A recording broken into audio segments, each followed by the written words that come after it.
Bonjour à toutes et à tous. Bienvenue pour cette masterclass de l'entrepreneuriat sur le crédit impôt recherche et le crédit impôt innovation, qui est donc organisée avec le cabinet CAPEC et qui est rendu possible grâce au soutien du Grand Chalon et de la région Bourgogne-Franche-Comté. Pour vous resituer un petit peu, donc cet événement est organisé par l'ICFOR Cité, le pôle d'ingénierie numérique du Grand Chalon. Nous avons pour principale mission d'accompagner les entreprises industrielles dans leur transformation numérique et les porteurs de projets dans leur développement. C'est donc l'objectif de ce cycle de masterclass que nous vous proposons, qui est donc de vous informer, de vous sensibiliser aux thématiques importantes dans le développement de votre activité et la gestion de votre entreprise. Pour 2021, nous vous proposerons tout un cycle de masterclass encore plus développés et qui toucheront tout ce qui est également commercial, communication ou toute thématique liée à l'entreprise. Avant de passer la parole à nos intervenants, je souhaiterais vous présenter rapidement le projet mené par le Grand Chalon, l'usinerie, qui est le lieu d'innovation dédié à la transformation numérique des entreprises industrielles et au développement de l'innovation. Comme vous pouvez le voir, ce bâtiment de 4000 m² sera à l'automne 2021 la boîte à outils de l'industrie du futur. Et les entreprises pourront donc s'y former, informer, réseauter et rencontrer les formations de l'ENSAM et du CNAM qui seront également hébergées. Et donc, les entreprises pourront également créer des prototypes grâce au Fab Lab qui existe déjà au sein de l'ICFOR et bénéficier d'un laboratoire d'expérimentation. L'objectif de ce lieu, c'est vraiment de créer une communauté autour de l'industrie du futur, avec les entreprises, les porteurs de projets, les acteurs économiques et de l'enseignement et de la recherche. Notre rôle est donc de favoriser la compétitivité de ces entreprises, de notre territoire et le développement des projets innovants et donc de favoriser l'innovation numérique pour l'industrie. Nous sommes donc à votre écoute pour tout accompagnement et mise en réseau. N'hésitez surtout pas à nous contacter. Vous pouvez nous suivre sur les réseaux sociaux et vous inscrire à notre newsletter pour recevoir notre actualité et être informé de nos événements. Donc, par exemple, ces 2 prochains événements que nous vous proposons. Déjà, donc, le 10 décembre, les Connex Day, toute une journée en 100% digitale pour montrer l'importance de la transformation numérique des entreprises industrielles et autres. Pour cela, vous avez donc le programme qui vous est présenté, 2 conférences le matin, l'hyper-manufacturing, comment repenser son organisation et la digitalisation avec la situation économique actuelle. Et puis l'après-midi, des ateliers un petit peu plus pratico-pratiques sur le e-commerce, l'impression 3D et puis une présentation du programme Industrie du futur. Et puis le 16 décembre, on vous retrouvera pour une conférence sur la cybersécurité, plus précisément la cybersécurité et les enjeux humains de l'entreprise. N'hésitez pas à vous inscrire pour recevoir le lien de connexion. Et puis, dès la semaine prochaine, nous communiquerons sur ce webinaire sur les financements pour l'industrie du futur, pour rendre un petit peu plus clair le plan de relance, le plan d'accélération de la région et puis le programme Industrie du futur. Avant de passer la parole à Franck de l'équipe de l'université pour l'organisation de ce rendez-vous.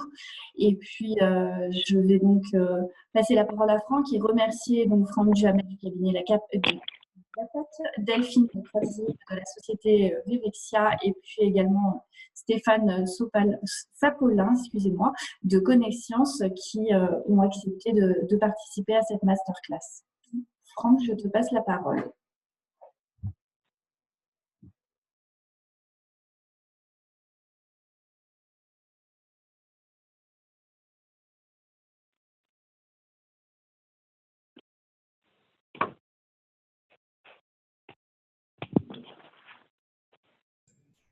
Ah, Franck, ton micro est désactivé. Voilà, c'est bon. Tu m'avais coupé le son.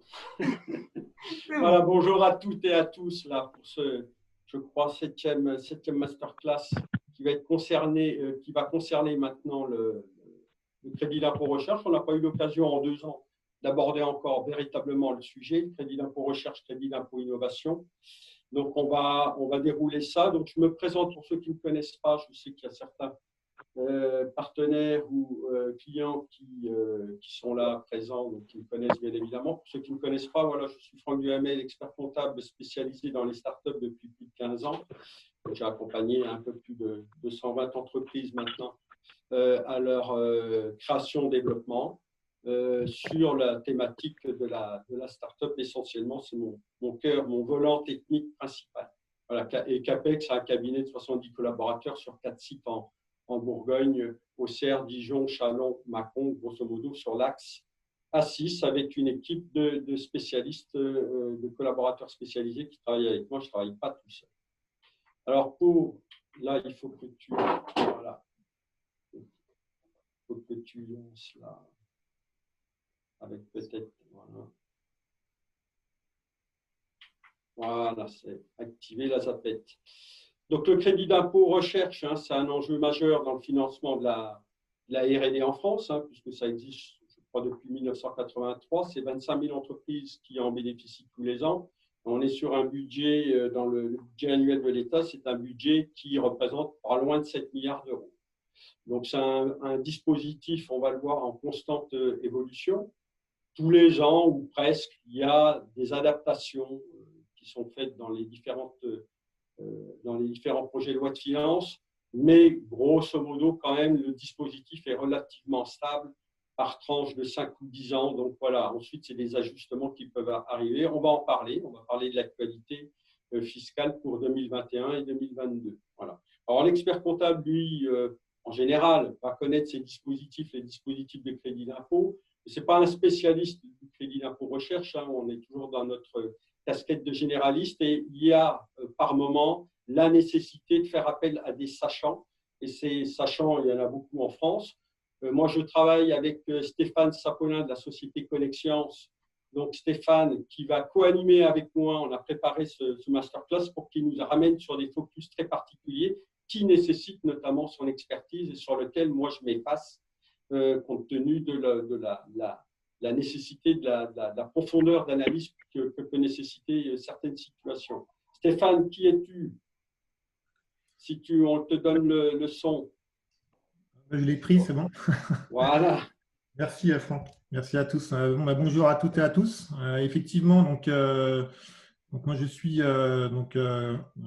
spécialiste consultant en financement de l'innovation. Donc ma société Connexiance est installée en Bourgogne-Franche-Comté depuis 2 ans maintenant. Et moi-même, j'ai un peu plus de 10 ans d'expérience dans le domaine. Donc effectivement, l'objectif aujourd'hui, ça va être de présenter de façon assez… alors pas forcément très détaillé, mais en tout cas les grands principes qui vont régir les crédits d'impôt recherche et innovation. Effectivement, c'est un dispositif qui se travaille en collaboration avec le cabinet comptable, puisque effectivement, il y a une partie notamment technique qu'il faut aborder, une partie financière également. Donc en fait, c'est un travail de groupe qu'on fait ensemble avec l'entreprise, le cabinet comptable et le consultant en financement de l'innovation. Voilà, je te laisse reprendre à la main. Et j'ai invité un témoin, Delphine Croisier, de la société Vivexia, parce que j'ai trouvé que c'était intéressant, comme la dernière fois d'ailleurs, sur la thématique de la gestion de sa relation bancaire, de faire intervenir un client que je connais bien, que j'accompagne depuis une dizaine d'années, Delphine, puisqu'elle nous dira comment elle fait vivre, tous les ans elle bénéficie d'un crédit d'impôt recherche, et elle nous dira comment elle fait vivre ce crédit d'impôt recherche. Donc, et comment elle s'y prend concrètement du 1er janvier jusqu'au 31/12 pour notamment collecter les données et sécuriser son dossier. Parce qu'on va parler beaucoup de sécurité fiscale. Delphine, si tu veux prendre juste un moment la parole pour te présenter également, avant qu'on démarre dans le dur. Oui, bonjour à tous. Est-ce que le son est au rendez-vous? C'est bon pour vous, ok. Merci Franck et merci Stéphane. Donc effectivement, nous on a monté la société Vivexia il y a une dizaine d'années et donc on a maintenant acquis une certaine expérience sur les montages de dossiers pour le crédit impôt recherche, non pas tout seul, mais bien sûr en appui avec d'autres sociétés qui sont spécialisées dans le domaine et ça nous aide beaucoup au quotidien. Donc, je t'ai interviewé tout à l'heure sur la méthode de Vivexia pour bâtir ce dossier crédit d'impôt recherche annuellement depuis 10 ans. Alors, ce qu'on n'abordera pas aujourd'hui, très clairement, on me l'avait demandé, mais alors j'ai dit OK, mais alors, il va falloir étendre d'1 heure supplémentaire le webinaire sur le statut spécifique de la jeune entreprise innovante. On aurait pu parler également du statut de la jeune entreprise universitaire, bien plus rare, mais qui existe encore. Donc, on ne l'abordera pas, ça pourra faire l'objet d'une masterclass en 2021, même si on fera peut-être ici ou là, notamment au moment de parler des rescrits, un focus très rapide sur le statut de la jeune entreprise innovante, mais ce n'est pas le sujet du jour. Et puis, donc, on a grosso modo 1 heure pour parler du dispositif crédit d'impôt recherche, crédit d'impôt innovation. Donc, on va revenir sur, en première partie sur la philosophie des 2 textes, des deux dispositifs qui se complètent très bien d'ailleurs et qui peuvent éventuellement se mêler aussi, chose qu'on sait peut-être un peu moins. Un focus plus particulier sur les 2 dispositifs qui sera fait ensuite par Stéphane. On va commencer de rentrer dans le dur. On va parler également de l'actualité 2021-2022. Il nous parlera également comment se prémunir contre un risque d'analyse erronée parce que les conséquences se faire rattraper par la cavalerie 3 années après avoir obtenu des gros crédits d'impôt recherche et puis qu'on nous dise bah, écoutez, ça ne le fait pas, il va falloir nous rembourser. Vous imaginez que ça peut mettre en péril l'entreprise. Un focus sur certains postes de dépenses, je m'en occuperai. On fera quelques points d'analyse très spécifiques sur du courant, sur des situations qui nécessitent des explications et qui portent parfois sur de l'optimisation possible. On reviendra sur le formalisme, comment ensuite on s'y prend pour déclarer son crédit d'impôt recherche ou crédit d'impôt innovation. Et moi, je souhaiterais tout particulièrement qu'on revienne sur la collecte des données.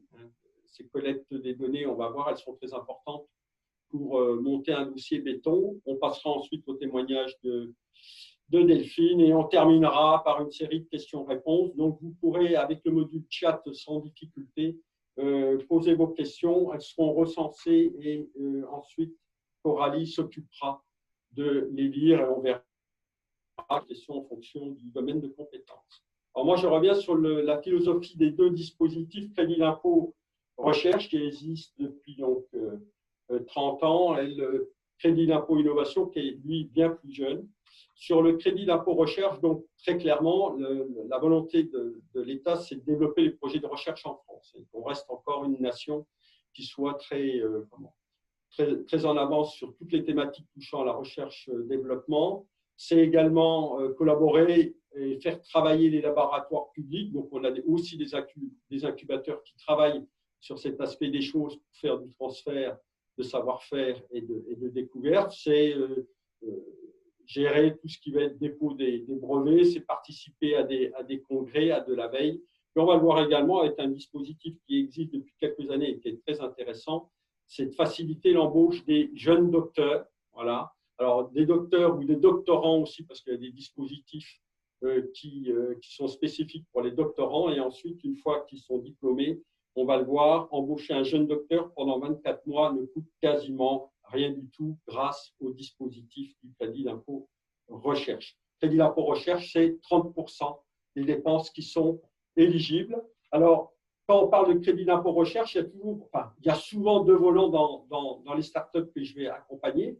Et d'une manière générale, il y a le volant de la R&D interne, l'entreprise qui a son propre programme de recherche-développement pour mettre en place ensuite un produit spécifique sur le marché. Mais également, elle peut être appelée en matière de laboratoire privé, travailler sur un programme de R&D pour le compte d'une autre entreprise qui va sous-traiter un pan de son activité R&D auprès de notre start-up. Alors, donc, dans ces cas-là, ce volant de R&D qui, en fin de compte, va être refacturé, on est dans le cadre d'une prestation commerciale, on va le voir, les temps qui vont être passés notamment et les dépenses qui vont être passées, si elles sont éligibles, bien évidemment, vont rentrer dans la base également d'un crédit d'impôt recherche, mais on comprend assez aisément qu'on ne va pas pouvoir, moi, l'entreprise qui va faire la prestation, le passer dans mon propre crédit d'impôt recherche, tout en permettant à l'entreprise qui achète ma prestation de le passer également dans son propre crédit d'impôt recherche, puisque donc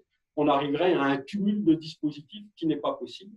Donc, on va le voir, ça va dépendre pour l'entreprise qui va vendre sa prestation de recherche-développement, si elle est agréée ou pas auprès du ministère de la Recherche. Nous en reparlerons tout à l'heure, et d'autant plus qu'il y a de la nouveauté depuis le 9 septembre 2020, il y a une jurisprudence importante qui va redonner peut-être un intérêt tout particulier pour les entreprises à redevenir agréées auprès du ministère de la Recherche.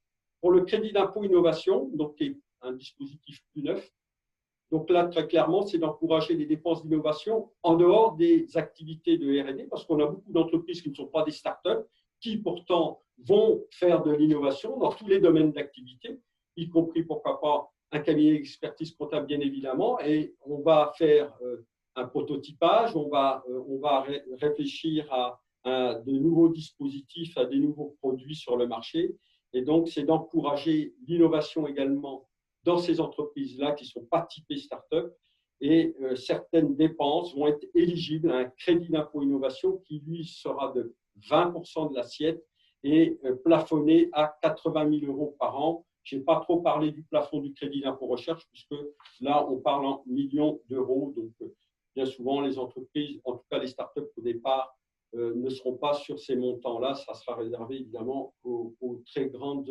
entreprises. Alors, je te passe la main, Stéphane, pour que tu nous fasses maintenant un focus sur les deux dispositifs pour qu'on rentre maintenant dans le dur et qu'on comprenne c'est quoi une dépense éligible. Et je vais approuver. Non, c'est moi qui dois approuver. Oui. Alors, je demande la main. Pour ça, j'ai un problème. Voilà. Je te donne. C'est bon? C'est parfait.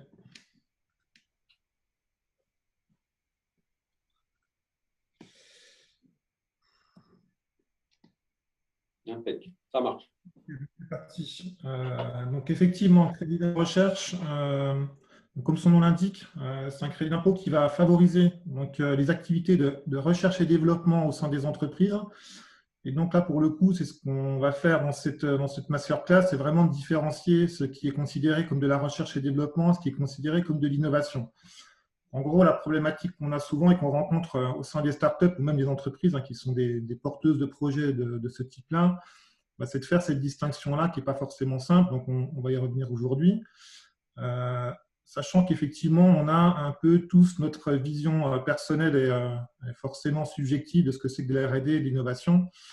Donc là, l'objectif, c'est vraiment de se dire qu'il y a des textes de loi, ce qu'on appelle des BOI, des officiels des impôts, qui viennent fixer ce qu'est la R&D et ce qu'est l'innovation. Donc, en fait, il faut toujours se référer à ces textes-là. Et même si on n'est pas forcément d'accord, du coup, on n'a pas forcément le choix, parce que finalement, ce qui fait office de juge à la fin, ça reste de toute façon les textes de loi et ceux qui vont venir expertiser vos impôts dans le cadre de demandes d'information et de contrôle. Donc l'objectif, c'est vraiment de bien savoir au départ de quoi on parle. Et puis ensuite, à partir de là, on peut commencer à structurer son dossier par rapport à votre activité en propre et par rapport aux dépenses qui y sont afférentes. Donc, quand on parle de crédit d'impôt recherche, de façon générale, donc de recherche et développement, on essaie de structurer la recherche en trois grandes phases. En amont, évidemment, à tout ce qui touche à la recherche fondamentale. Donc là, vraiment, l'objectif, c'est d'acquérir des connaissances pour des connaissances et de développer un certain nombre de théories. Ça, c'est vraiment de la recherche qui se fait essentiellement dans les laboratoires ou dans les grandes entreprises. Où vraiment, c'est la recherche très amont qui représente un montant relativement faible dans le cadre du CIR. Voilà, donc on ne va pas forcément l'aborder de façon très importante aujourd'hui. La recherche appliquée, là, on commence déjà à orienter la recherche vers des modèles qui peuvent potentiellement commencer à s'orienter vers le marché. Et puis évidemment, le gros des développements qui sont réalisés au sein des entreprises et des startups, c'est du développement expérimental. Donc là, l'objectif, c'est vraiment de pouvoir développer un certain nombre d'éléments. On recense habituellement donc, les matériaux, produits ou dispositifs, voire des procédés, systèmes ou des nouveaux services. Alors, soit on peut effectivement les développer à partir de rien, mais souvent, effectivement, on se base quand même sur de l'existant et on va chercher à apporter une amélioration substantielle. Alors, évidemment, tout est dans le substantiel. Il va falloir montrer que les développements que vous avez réalisés vont permettre des améliorations par rapport à un existant. Et donc, c'est cet existant-là sur lequel on a justement un besoin de travail assez important. Donc là, j'ai repris un petit schéma qu'on va retrouver dans le guide du crédit d'impôt recherche, que je vous encourage à lire. C'est une bonne porte d'entrée. Il est quand même relativement important, donc il faut prendre un peu de temps pour le lire. Mais l'objectif, il est de comprendre de quoi est-ce qu'on parle ici. Donc, en gros, quand vous commencez un projet de façon très claire, soit vous êtes en capacité de le mener relativement simplement avec les informations à disposition, alors sur des livres blancs, sur vos connaissances en propre, sur des publications qui sont menées, etc. Et si toutes ces informations dans ce qu'on appelle l'état de l'art, donc l'état des connaissances à date au moment du début de votre projet, ne sont pas suffisants pour pouvoir mener votre projet à bien, donc vous avez des difficultés techniques, des incertitudes liées au développement de votre projet, que votre état de l'art est insuffisant, là, vous commencez à vous dire, effectivement, je suis peut-être dans un projet de recherche-développement. Donc, l'objectif, ça va être, dans un premier temps, de regarder ce qu'il y a de votre disposition, de commencer à mettre en place des hypothèses, et puis de chercher à valider ces hypothèses au travers d'une méthodologie scientifique, c'est-à-dire une méthodologie qui va être structurée, donc définition, formalisation des hypothèses, tout le côté itératif, je valide, ça marche ou ça ne marche pas. Évidemment, toutes ces parties-là sont valorisables dans un projet de recherche. Vous avez le droit de rater, c'est-à-dire que vous n'êtes pas obligé d'arriver jusqu'à la réussite. Un projet qui ne va pas au bout parce qu'il y a trop de difficultés, trop d'incertitudes peut évidemment être valorisé dans le cadre du crédit d'impôt recherche.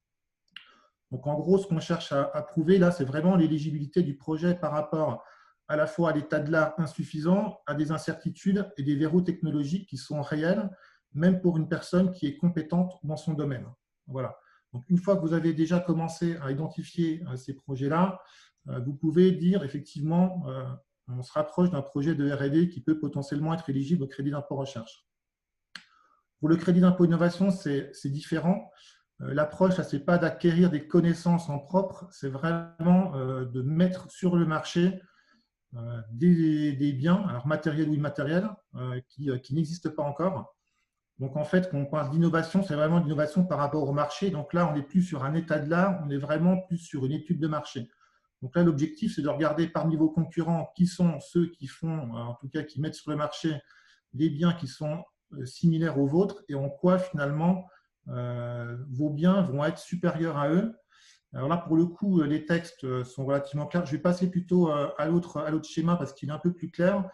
En gros, ce qu'on va prendre effectivement pour vous, là, c'est l'innovation de produits, l'innovation de procédés, commercialisation, etc. ne sont pas éligibles. On est vraiment sur du bien matériel, du bien tangible ou immatériel. Donc, dans votre cas, ça vous concerne directement puisque là, on est sur du développement de logiciels ou d'applications. Donc, il faut qu'ils soient nouveaux sur le marché, comme je l'ai dit. Et puis, du coup, on va regarder le côté justement supérieur des activités, enfin de votre solution, sur le côté technique, d'éco-conception, d'ergonomie ou de fonctionnalité. Bon, technique, en gros, c'est qu'il faut que votre bien soit plus rapide, plus résistant, etc. Ça, c'est plus aussi pour les biens matériels ou matériels. Bon, l'éco-conception vous concerne un petit peu moins. Par contre, toute la partie ergonomie, évidemment, tout ce qui est UX ou UI peut rentrer dans ce cadre-là. Le travail autour de ces parties-là rentre dans le crédit d'impôt innovation pour les entreprises du digital. Et puis évidemment, les ajouts de fonctionnalités qui n'existent pas chez vos concurrents peuvent aussi faire l'objet d'une éligibilité sur le crédit d'impôt innovation. Donc, c'est plutôt sur ces parties-là chez vous qu'on va s'orienter. Alors, rapidement, en fait, ça, c'est des choses qui peuvent effectivement poser question parmi les clients que je rencontre. C'est que pour les deux dispositifs, crédit d'impôt recherche, crédit d'impôt innovation, on met en avant la notion de prototype. En gros, c'est un modèle original qui est issu du développement de votre propre activité dans votre entreprise. Sauf qu'en fait, ces deux prototypes n'ont pas la même finalité. Pour la partie CIR, il s'agit vraiment de dissiper toutes les incertitudes et les difficultés techniques qui sont liées finalement à votre développement. Vous allez servir de votre prototype finalement comme d'un support pour venir lever ces incertitudes et que ça marche pas. Le C2I, c'est vraiment un prototype qui va vous permettre de justifier que les performances sont supérieures par rapport à vos concurrents. Donc, il ne s'agit pas du tout d'incertitude. Là, c'est vraiment un prototype qui cherche simplement à prouver votre supériorité par rapport à vos concurrents. Alors, clairement, c'est quelque chose qui n'est pas forcément très simple parce que vous n'avez pas forcément passé en revue tous vos concurrents. Donc, il faut vraiment se focaliser sur vos performances supérieures et les mettre en avant. Voilà. Alors, du coup, pour qu'on soit un tout petit peu plus concret, là, j'ai pris 2 exemples de clients avec lesquels je travaille. Donc, les 2 développent des applications donc, qui sont dans le domaine du digital. Sauf qu'il y en a une qui effectivement fait du crédit d'impôt recherche et pas l'autre. Pourquoi? Parce qu'en fait, celle qui développe, donc, qui dépose du crédit d'impôt recherche, donc, a mis en avant donc, c'est un besoin spécifique qu'elle avait de pouvoir développer une méthodologie donc d'apprentissage dans laquelle finalement elle avait besoin de prouver que sa méthode était, en tout cas, lever ces incertitudes-là. Donc, elle a développé une méthodologie qu'elle a ensuite étudiée au travers de classes pilotes avec une analyse statistique, avec l'aide d'un laboratoire public dévolu à l'apprentissage. Et puis, en parallèle, elle a développé une innovation qui peut être utilisée en classe par les élèves. Voilà. Donc, en gros, il y avait 2 aspects. Il y a vraiment un aspect recherche, méthodologie, suivant vraiment un déroulé et une méthodologie scientifique, voilà, étude qui a montré d'ailleurs que sa méthodologie était supérieure aux méthodologies employées aujourd'hui dans l'éducation nationale. Et puis, une autre société qui ne s'est pas basée sur cette méthodologie-là, mais qui a développé une application qui intègre finalement des fonctionnalités et puis un certain nombre, justement, une approche UX et UI supérieure à ce que proposent finalement ses concurrents sur le marché. Et donc là, dans ce cas-là, on fait une étude effectivement des concurrents et on montre en quoi l'application est supérieure à celle qui existe. Donc voilà, c'est 2 approches un peu différentes par rapport à ça, voire même complètement différentes au niveau de la méthodologie. Donc, une fois qu'on a identifié les activités internes à l'entreprise, qu'on les a caractérisées en tant que crédit d'impôt recherche ou crédit d'impôt innovation, évidemment, on va chercher à chiffrer le montant des dépenses qui sont associées au développement de cette solution-là. Donc là, j'ai repris un petit tableau qui reprend l'ensemble des charges qui sont associées à ces projets-là. Donc, dans votre cas, en tout cas, les postes de dépenses les plus importants, évidemment, ça va être les dépenses de personnel. Donc, dans le cadre des personnels de R&D, on va reprendre essentiellement donc, les personnes qui sont en capacité de porter des projets. Donc, c'est des personnels techniques. Donc, tous les personnels de soutien, donc marketing, secrétariat, etc., ne sont pas valorisables dans le cadre du CIR. Donc, on va retenir, si possible, un chef de projet. Alors, on demande habituellement qu'il soit Bac+5 ou en tout cas qu'il ait suffisamment de compétences pour pouvoir porter ces projets-là, c'est-à-dire d'expérience. Et on va retenir également les techniciens qui vont accompagner le porteur de projet, donc le chef de projet R&D, à mener le projet de façon correcte. Donc, toutes les personnes qui codent, notamment, sont retenues, sont valorisables dans le cadre du CIR. Voilà. Donc là, pour le coup, il y a un petit focus sur les jeunes docteurs, mais que fera Franck plus tard, donc je ne vais pas m'y attarder aujourd'hui. Donc là, l'objectif, évidemment, ça va être de retenir le salaire, le coût salarial, le temps passé par les personnels dans le cadre des activités de R&D. Donc là, évidemment, on fera un peu de suivi, mais c'est pareil, on y reviendra tout à l'heure sur les méthodologies qui vont permettre de pouvoir valoriser ces personnels-là. Alors, les immobilisations, évidemment, en fait, on va retenir les dotations d'amortissement de l'ensemble des biens. Donc, dans votre cas, il n'y a pas forcément énormément de choses, puisque c'est essentiellement des volumes d'entreprises industrielles qui achètent des biens. Par contre, on peut quand même immobiliser de la recherche dans le cadre d'entreprises du digital, puisqu'on peut immobiliser le développement de solutions spécifiques, ça se fait régulièrement. Donc, toujours en cadre avec votre cabinet comptable, c'est d'identifier les coûts associés au développement de votre solution. Et puis, dans ce cas-là, on va pouvoir potentiellement retenir une partie des immobilisations. Donc là, je ne rentre pas dans le détail parce que pour le coup, c'est un peu technique. Mais voilà, sachez que c'est des choses qui se font et qui peuvent être valorisées pour vous. Donc, à ces 2 postes, on va associer des frais de fonctionnement. Là, pour le coup, c'est des dépenses qui sont complètement forfaitaires. Donc, c'est simplement associé au poste précédent. Donc, en gros, on va retenir 50% des frais de personnel. Donc, les frais de personnel, c'est les salaires chargés des frais, des coûts de charges patronales. Et puis qui sont plus ou moins retraités, mais encore une fois, on ne va pas rentrer dans le détail. Alors, un petit focus là-dessus, à partir de 2020, donc ces dépenses de personnel, donc le taux associé aux frais de fonctionnement vont passer de 50% à 43%. Donc là, c'est des choses auxquelles il faudra faire attention. L'autre poste auquel, effectivement, vous pouvez faire part, c'est la sous-traitance de recherche-développement aux entreprises qui sont agréées au titre du crédit d'impôt recherche. Donc, en gros, une entreprise qui est agréée au titre du CIR, c'est une entreprise qui a déposé un dossier auprès du ministère et qui a prouvé sa capacité à porter des projets de R&D.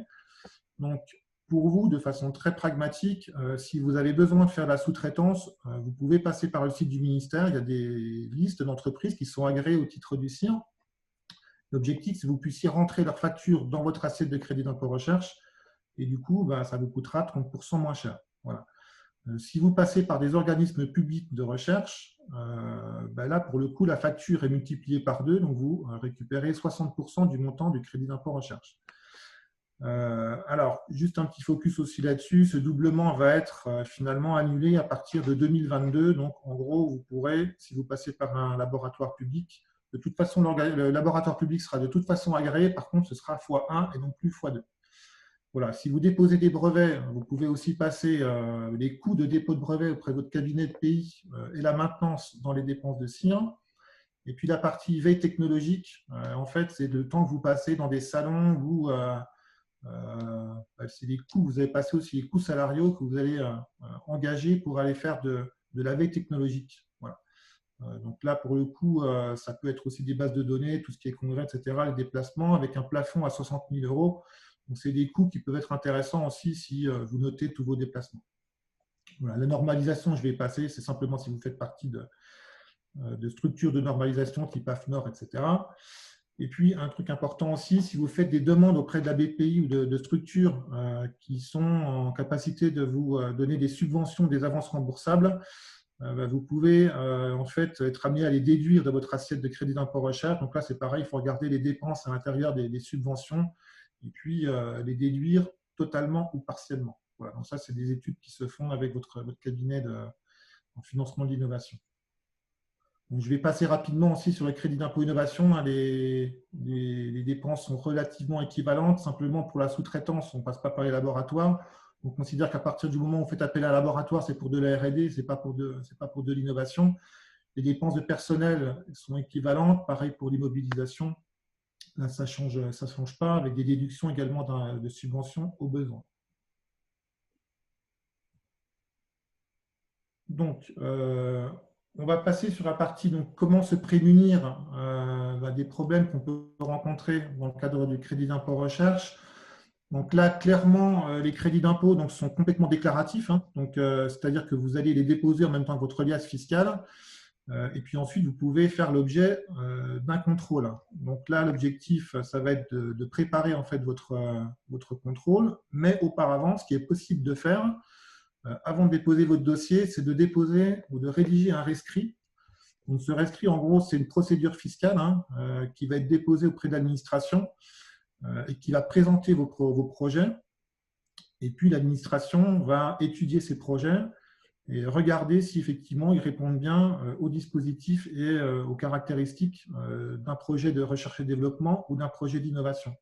Donc, là, deux possibilités, soit elle vous répond dans les 3 mois, et là, c'est acté objectivement, soit elle ne vous répond pas dans les 3 mois, et on considère qu'il y a un accord tacite. Donc, en gros, c'est-à-dire qu'on considère que c'est OK, que votre projet est considéré comme de la recherche et développement ou de l'innovation. Voilà, l'objectif, c'est quand même d'essayer d'avoir un petit document, donc il ne faut pas hésiter à faire une relance et pour qu'on vous envoie un document acté qui peut faire l'objet, justement, vous pouvez l'indiquer comme un marqueur d'innovation dans votre dossier.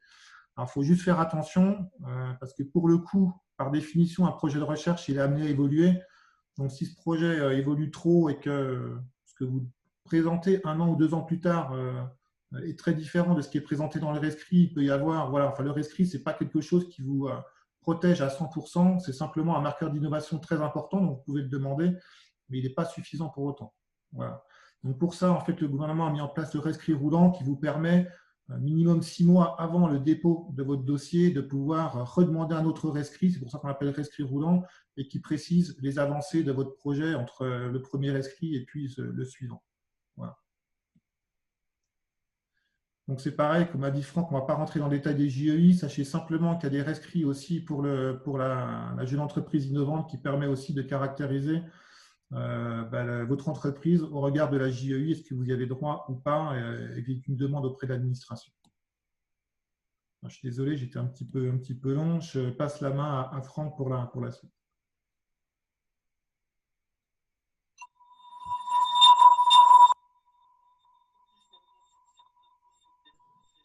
Franck, tu as un souci de son. Vous m'entendez pas? Et là, ça marche? Et ça marche. Bon, OK. Donc, on va faire un focus sur certains postes de dépenses maintenant, des cas extrêmement concrets, pratico-pratiques qui arrivent régulièrement, ou en tout cas des questions qui me sont posées. Donc, on va revenir sur le cas des jeunes docteurs. Bon, les jeunes docteurs, on a vu que c'est très intéressant puisque avec les mécaniques de multiplication par 2 dans les bases de calcul de leur multiplication par 2 de leur masse salariale, dans les bases de calcul du crédit d'impôt recherche, plus les majorations pour frais de fonctionnement, quand on fait les calculs, grosso modo, sur 24 mois, un docteur ne va pas vous coûter grand-chose, parfois même pas du tout. On peut même, dans certains cas de figure, gagner de l'argent. Bien, alors de là à faire une ferme d'élevage de docteurs, peut-être pas, parce qu'après, on les embauche en CDI et qu'il va falloir gérer la suite, passer les 24 mois. On m'a posé des questions de temps en temps. Je suis jeune docteur, j'ai un mandat social dans l'entreprise type président de SAS. Est-ce que si je cumule un contrat de travail CDI pour ma casquette de technicien, est-ce que ça ne va pas maximiser en définitive le dispositif? Puisque si je reste mandataire social avec des fonctions techniques, forcément, dans la start-up, lorsqu'elle démarre, ben, mon salaire va être retenu pour une fois, un facteur 1. Mais si je suis payé sous un contrat de travail à durée indéterminée, donc dans ces cas-là, pendant 24 mois, mon salaire va être retenu pour un facteur 2. Donc on voit bien un effet optimisant du cumul mandat social et contrat de travail. Donc moi je dis que c'est possible, bien évidemment, hein, c'est possible. Mais attention, au revers de médaille, il faut que le contrat de travail ait une réelle base légale, notamment sur le lien de subordination, parce que je vous rappelle que pour un contrat de travail valide, il nous faut une rémunération, mais il nous faut également un lien de subordination. Et dans certains cas de figure, ça va être très compliqué, voire impossible, de démontrer ce lien de subordination. Et si vous continuez malgré tout à vouloir optimiser votre crédit d'impôt recherche, je ne vous en pose pas de la cata en cas de contrôle fiscal, puisque évidemment, tout ça va être remis en cause et la note va être sévère. Donc, je dis pourquoi pas, mais attention à l'analyse qui doit être extrêmement fine et bien vérifier le lien de subordination. Deuxième point, le mandataire social, éventuellement d'ailleurs jeune docteur, mais en tout cas qui n'a pas de contrat de travail, mais qui travaille au plan R&D, souvent d'ailleurs pilote du programme de R&D, est-ce que sa rémunération va pouvoir rentrer dans la base de calcul du crédit d'impôt recherche? La réponse, c'est oui. Il n'y a pas de difficulté par rapport à ça. Mais attention, il ne va pas falloir être trop gourmand. Et je vous le conseille, entre le temps consacré à la recherche-développement, qui est donc éligible au crédit d'impôt recherche, et le temps de direction, qui, lui, ne sera pas éligible. Donc, souvent, je bâtis un scénario de dégressivité, c'est-à-dire que, par exemple, les 2 premières années, je vais dire le mandataire social, en définitive, dans cette phase de finalisation d'un prototype ou autre, va consacrer 75 ou 80% de son temps au pilotage de la R&D. Donc là, on arrive à le justifier sans trop de difficultés. Puis lorsque l'entreprise va commencer à faire de la prestation, à grossir, on sait bien que le dirigeant ensuite va passer un peu plus de temps au pilotage commercial, pilotage administratif et financier de son entreprise, et que donc dans ces cas-là, le temps R&D doit diminuer dans les faits, dans les dossiers qui sont présentés, ou alors vous commencez à ne pas être trop crédible et vous attirez l'attention. Sous-traitance, alors là c'est important, la sous-traitance d'une entreprise agréée, on y revient, au profit d'une autre entreprise. Je prends un cas, l'entreprise A sous-traite un volant technique de son programme R&D à une autre entreprise agréée B, donc entreprise qui figure dans la liste des entreprises agréées par le ministère de la Recherche, pour le crédit d'impôt recherche. Situation chez A, qui donc achète la prestation. Elle va intégrer les dépenses de sous-traitance, on l'a vu sous condition, dans son propre crédit d'impôt recherche, puisque l'entreprise B est agréée. Si l'entreprise B n'était pas agréée, elle ne pourrait pas intégrer ses dépenses dans son crédit d'impôt recherche.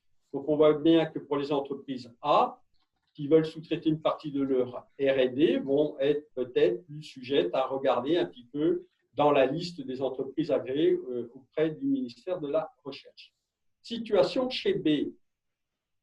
Avant le 9 septembre 2020, date d'un arrêt de jurisprudence, donc qui est vraiment tout neuf, là on vous le livre, pour le calcul de son propre crédit d'impôt recherche, l'entreprise B devait déduire de sa base de calcul le chiffre d'affaires facturé à l'entreprise A.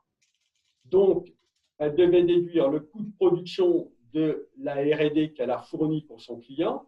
Et puis, évidemment, sa marge bénéficiaire, parce qu'elle ne fait pas ça avec une œuvre philanthropique, mais elle va facturer, évidemment, une marge bénéficiaire dans sa facture de vente. Donc, c'est-à-dire que l'entreprise B était pénalisée avant le 9 septembre 2020, puisque donc son propre crédit d'impôt recherche, parce qu'elle développe en interne son propre projet de recherche-développement sur 1, 2 ou 3 sujets, peu importe.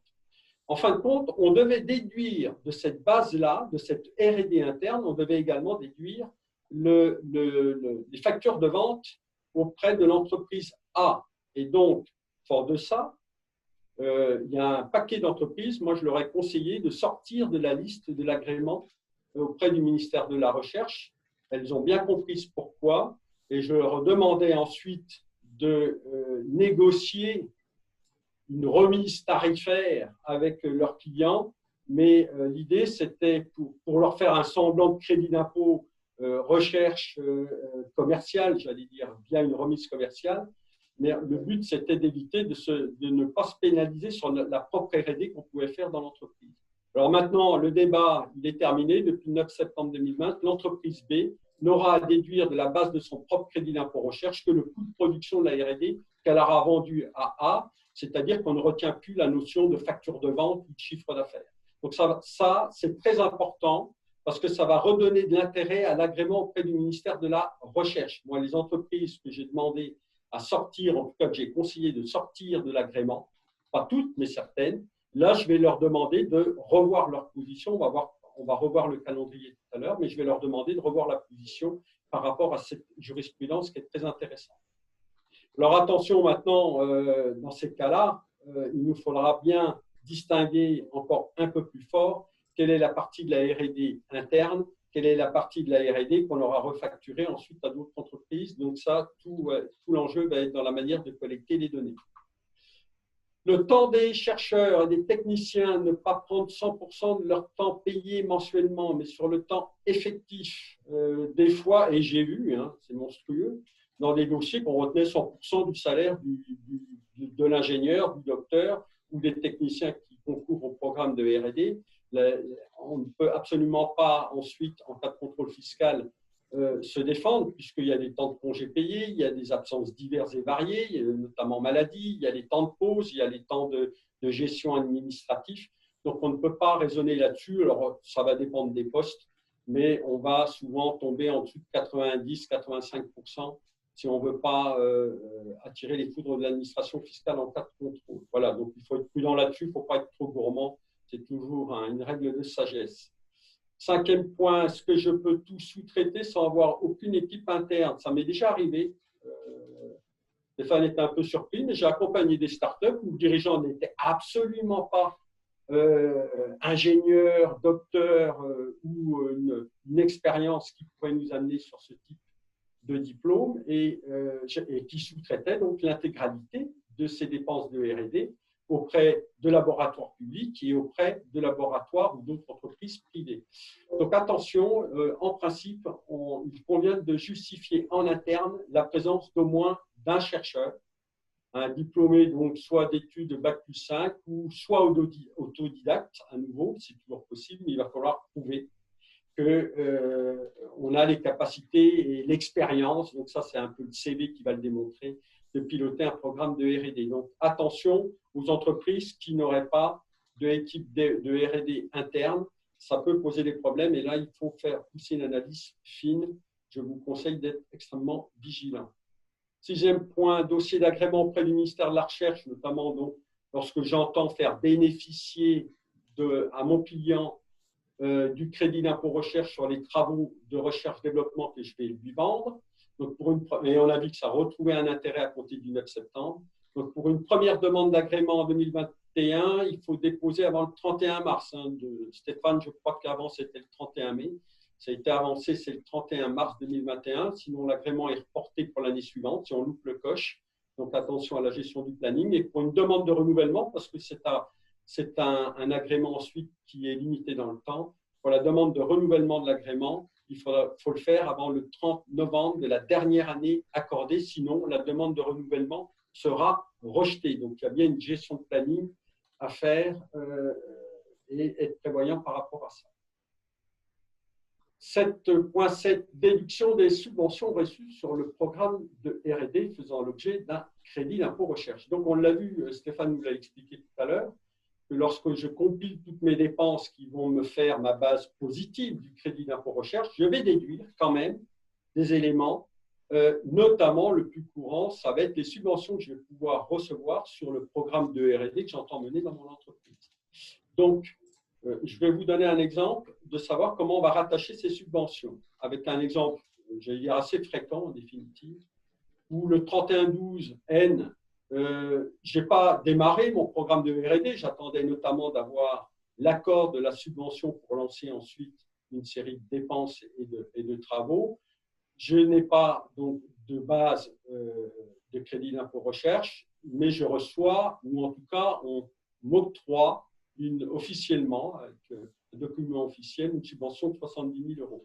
Calcul de crédit d'impôt recherche pour cet exercice-là, 3112N, ce n'est pas compliqué, ça sera 0.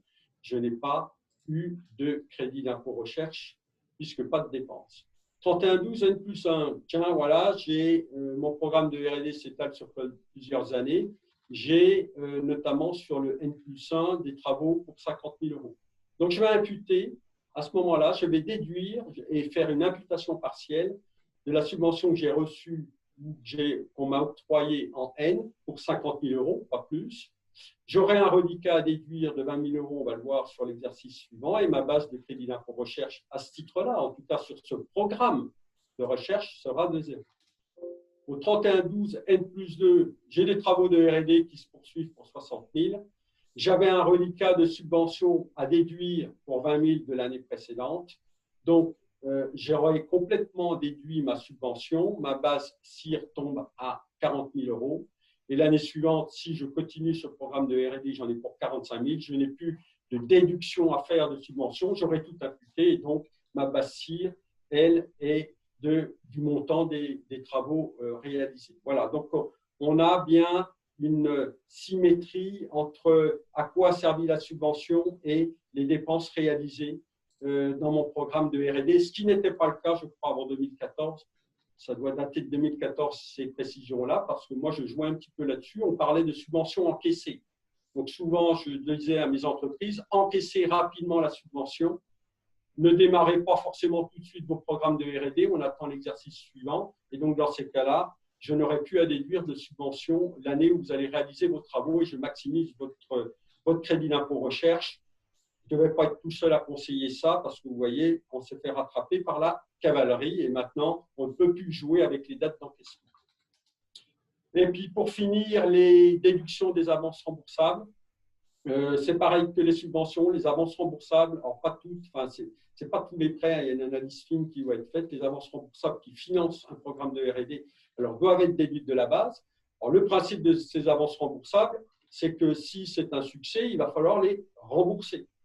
Et donc, dans ces cas-là, je suis pénalisé parce que j'ai dû les déduire de mon crédit d'impôt recherche, puis après, on me demande de rembourser cette avance. Donc, ce n'est pas perdu. Les remboursements des avances viendront par symétrie, il y a une correction symétrique, augmenter la base de calcul de votre crédit d'impôt recherche les années de remboursement. Le formalisme, je te propose, je vais dérouler les diapos, ça sera plus simple, Stéphane. Donc, tu vas nous parler maintenant du formalisme et notamment des dossiers justificatifs. On t'écoute. Oui, merci. Donc, effectivement, comme on l'avait décrit tout à l'heure, le crédit d'impôt recherche, c'est complètement déclaratif. Donc, vous déposez votre montant de crédit d'impôt. Évidemment, vous pouvez être contrôlé. Donc, l'objectif pour vous, ça va être de justifier l'ensemble des éléments que vous allez déclarer, alors que ce soit les éléments techniques ou les éléments financiers. Chacun d'eux fera l'objet d'un… Alors, moi, je conseille de faire un dossier séparé pour chacun d'eux. Il y en a qui mettent le dossier en même temps dans le même document, mais quelle que soit la façon dont vous l'organisez, de toute façon, il faudra une partie financière et une partie technique. Donc, l'objectif du dossier financier, ça va être d'indiquer du coup l'ensemble des éléments salariaux qui ont été retenus pour tous les personnels qui ont été valorisés. Donc, vous avez un dossier, vous mettez vos fiches de paye et puis l'ensemble des éléments qui sont pour le coup nécessaires au calcul du coût réel de vos personnels. Sachant qu'une petite spécificité, c'est vrai qu'on n'a pas noté, on retient vraiment les heures travaillées, non pas les heures payées. Donc, on retire les heures des congés payés et puis des absences, ce qui fait monter le coût horaire. Donc, ça, c'est le calcul réel qui est évidemment autorisé par la loi. Donc, ça, c'est important de le prendre en compte. C'est quelquefois oublié, puisque finalement, le temps passé par le personnel est différent dans ce cas-là. Le dossier technique, évidemment, pour le coup, lui, c'est le dossier qui va prendre le plus de temps à rédiger. Donc, c'est le dossier qui va vous permettre de justifier que votre activité est bien de la recherche et développement ou de l'innovation. Donc là, moi, ce que je conseille, c'est de faire un suivi tout au long de l'année, de même que pour les personnels, pour le temps passé par les personnels. De façon générale, c'est très compliqué. En tout cas, c'est plus compliqué de revenir en fin d'année sur tout ce qui a été fait au cours de l'année précédente. Je me dis, on fait un peu d'archéologie. Les documents sont dispatchés et du coup, c'est compliqué pour vous d'aller les formaliser, les rassembler, etc. dans un document commun. Donc, l'objectif, c'est vraiment de créer un dossier crédit d'impôt recherche. Moi, ce que je dis souvent, c'est qu'il faut vous mettre en mode projet par rapport au crédit d'impôt recherche. Il faut considérer que c'est un projet en interne chez vous parce que du coup, ça a quand même une importance financière qui est conséquente. Donc, voilà, l'objectif, c'est de s'organiser un peu en début d'année, d'avoir un suivi des personnels et d'avoir un suivi de vos activités au fur et à mesure. Comme ça, vous pouvez en fin d'année avoir accès à tous ces éléments-là. Voilà, sachant que ces dossiers, évidemment, vont être fournis à l'administration en cas de contrôle. Et puis, c'est eux qui vont servir de support de défense et de justification de tous les éléments que vous allez déclarer. On peut passer à la prochaine étape. Donc, là, pour le coup, on fait un petit focus sur la base temps, puisque notamment dans le cas des entreprises du digital, comme on l'a vu tout à l'heure, le poste constitutif de l'assiette de dépenses la plus importante, souvent, c'est la base de temps des personnels qui vont être valorisés.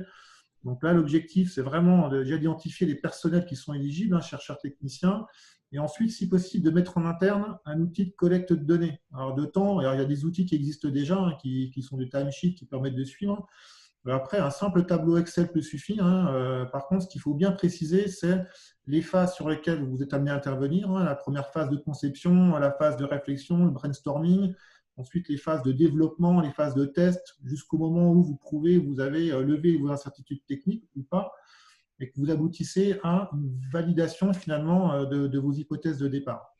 Donc, tout ça, en fait, ce temps passé est éligible. Et puis, comme indiqué sur le tableau, je ne suis pas responsable du nombre des personnels, mais en gros, le principe, il est là. Voilà, il faut au moins une personne qui est pilotage de projet, qui pilote le projet, puis les ingénieurs techniciens qui sont en dessous. Donc, on reprend la base d'heures. Ça peut être une base de jours pour certains contrats qui sont au forfait jour. Donc, ça peut être des heures ou des journées, mais dans tous les cas, il faut vraiment identifier le temps passé sur les projets de recherche et développement. Donc, ça, c'est pareil. Ça, c'est la théorie. Après, en pratique, il faut regarder un peu plus en détail, un peu plus finement, qu'est-ce qu'on met dans de la R&D et qu'est-ce qu'on met dans des activités un peu plus classiques. Donc, ça, c'est des choses qu'on peut faire en interne avec votre cabinet de conseil qui va venir vous challenger sur ces aspects-là. Voilà, donc en gros, à la fin, vous arrivez à un rapport annuel qui va résumer, va rassembler l'ensemble des éléments que vous avez pour le coup récupérés au long de l'année, qui va le formaliser.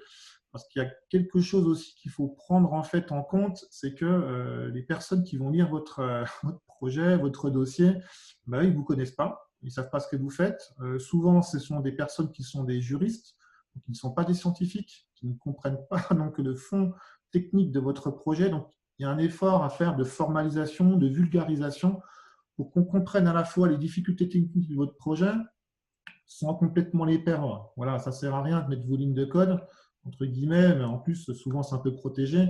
Par contre, il faut quand même bien travailler sur le contexte quel est votre domaine, comment est-ce que vous intervenez, quelle est votre plus-value, à quoi sert votre projet de recherche et développement, et qu'est-ce que vous mettez en place de façon concrète pour pouvoir répondre à ces problématiques-là. Voilà, il faut essayer de trouver cet équilibre-là qui n'est pas forcément très, très simple, sachant qu'effectivement, les contrôles peuvent avoir lieu jusqu'à 3 ans après le dépôt du dossier. En fait, tant qu'il n'y a pas de prescription, tant que vous pouvez être soumis à contrôle, du coup, on peut contrôler aussi le crédit d'impôt recherche, comme on peut contrôler les autres aspects de votre comptabilité. Donc ça fait partie de la vie d'une entreprise. Vous le faites à votre cabinet comptable, il n'y a pas de souci. Il faut juste préparer comme il faut l'ensemble des dossiers que vous aurez à présenter à l'administration en cas de demande. Voilà. Donc là, pour le coup, il y a un formalisme qui est précis, qui est donné par le ministère de la Recherche sur son site. Donc il y a un modèle type, vous pouvez vous en inspirer pour pouvoir rédiger. Voilà, de façon générale. Et puis ensuite, pour les questions, encore une fois, si vous n'êtes pas complètement sûr, vous pouvez faire appel à des professionnels pour vous accompagner sur ces différents aspects. Voilà. Je précise, Stéphane, oui. Par expérience. Oui.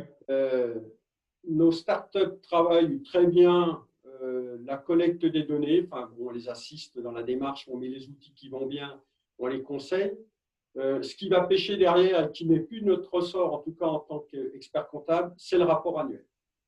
Et on a beau, tous les ans, leur demander est-ce que votre rapport annuel, il est fait? Oui, tout est prêt, il n'y a plus qu'à compiler, on va le faire là, ce n'est pas la priorité, on fera ça dans 2 ou 3 mois.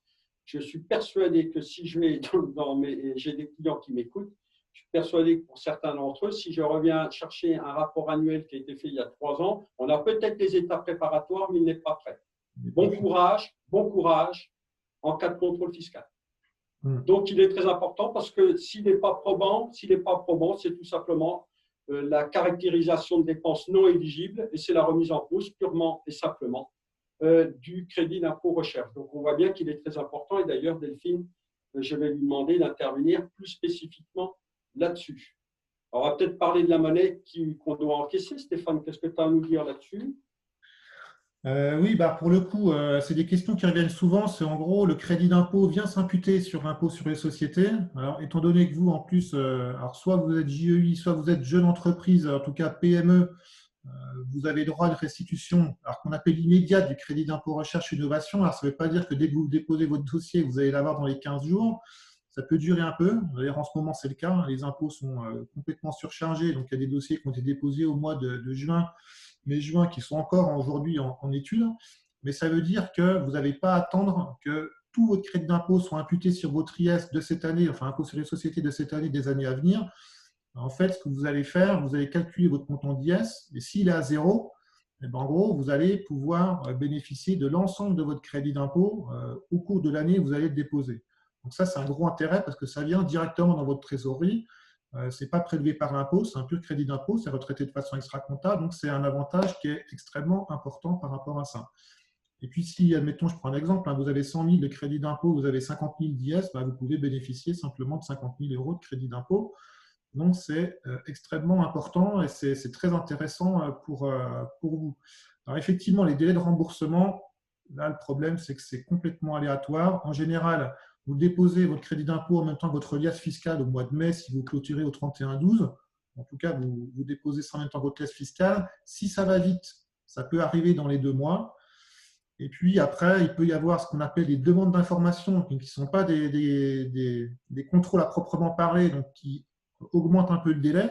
Donc là, c'est pour ça que les dossiers sont très importants. Et là, par expérience, s'il est préparé avant, si on vous fait une demande d'information et si vous le renvoyez, on va dire, dans les 15 jours, ça veut dire que vous avez préparé en fait votre dossier. En général, ça prépare quand même l'administration fiscale de façon beaucoup plus favorable que si vous dites, oh là là, vous avez le droit de prorogation d'1 mois, mais si vous dites, ok, c'est pas prêt, c'est un peu, voilà, bon, ils vont rien vous dire. Ils savent qu'une entreprise a d'autres choses à faire que ça, mais déjà, ça part un peu moins bien. Voilà. Donc, l'objectif, c'est vraiment de préparer ça très tôt. Vous avez une demande d'information, vous l'envoyez, ça permet de traiter plus vite et en plus avec une bienveillance accrue de la part de l'administration fiscale. Voilà. Donc, en fait, l'objectif, c'est vraiment ça, c'est vraiment de préparer son dossier très en amont, de préparer son dossier, de l'envoyer et puis de pouvoir répondre à l'administration en cas de demande. Alors, effectivement, on parle rapidement du préfinancement du CIR. Alors ça, c'est un dispositif qui a été mis en place et qui permet pour les entreprises donc, qui savent qu'elles vont avoir un gros projet de R&D de bénéficier en amont, c'est-à-dire de ne pas attendre le dépôt et puis ensuite le gain du crédit d'impôt recherche en fin d'année, c'est de demander en amont le montant de ton crédit d'impôt recherche à hauteur de 80%. Alors, il faut savoir que c'est un prêt, hein, c'est-à-dire qu'il y a un taux, ce n'est pas gratuit. Il y a des structures qui sont dédiées à ça, qui font que ça. Il y a votre banque aussi potentiellement qui peut intervenir là-dessus.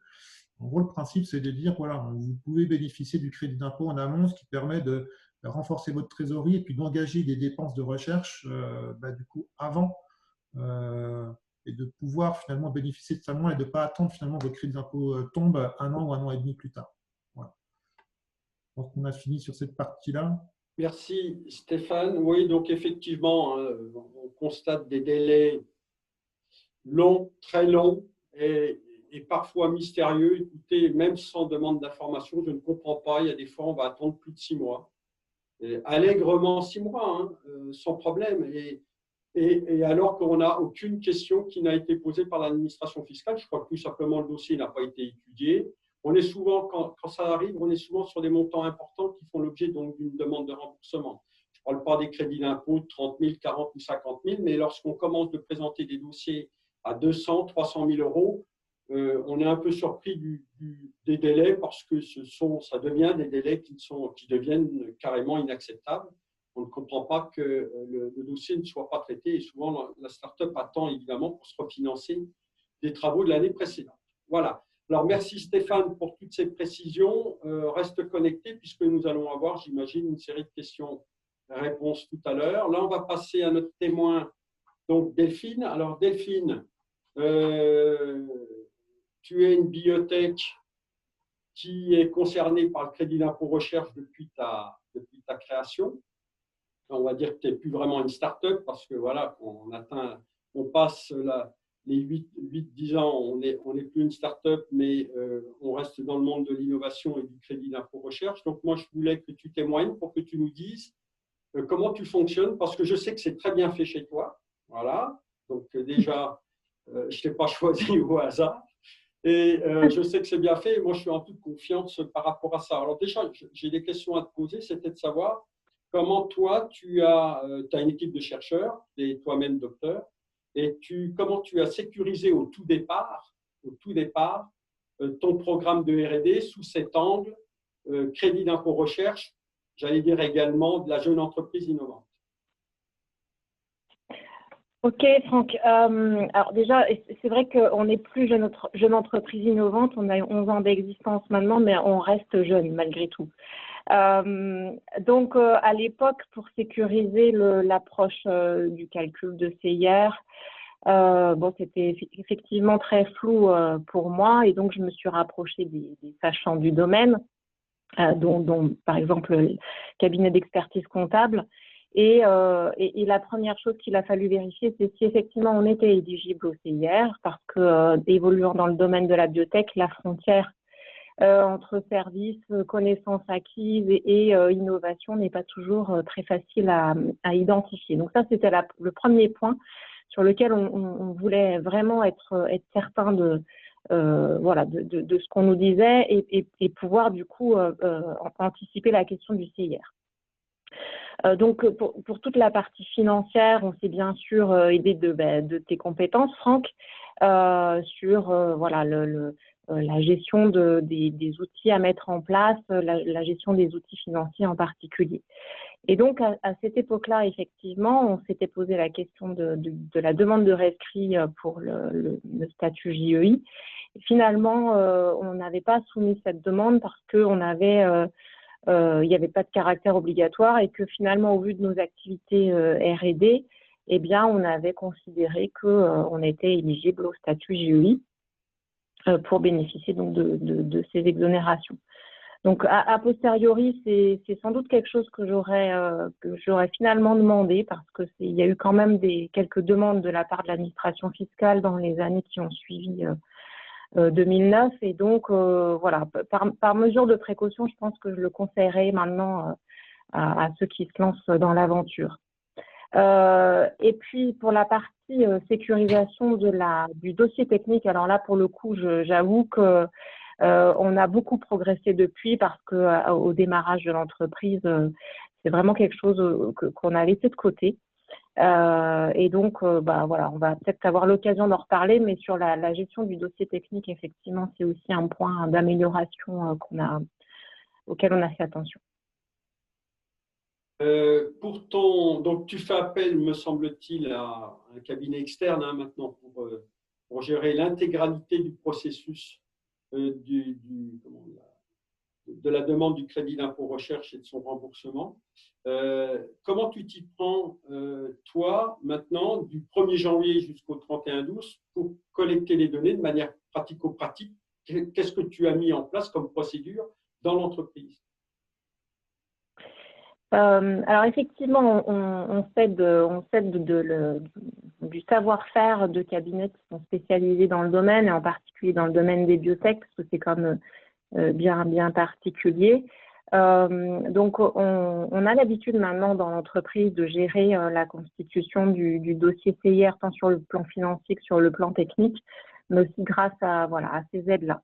Donc, d'un point de vue pratico-pratique, en fait, je suis chargée de collecter l'ensemble de ces données pour les transmettre à ce cabinet. Mais finalement, dans l'entreprise, chaque collaborateur est habitué maintenant à saisir un certain nombre de données. Donc, historiquement, comme le disait Stéphane, on a utilisé une feuille Excel qui valait ce qu'elle valait, qui était un peu usine à gaz malgré tout.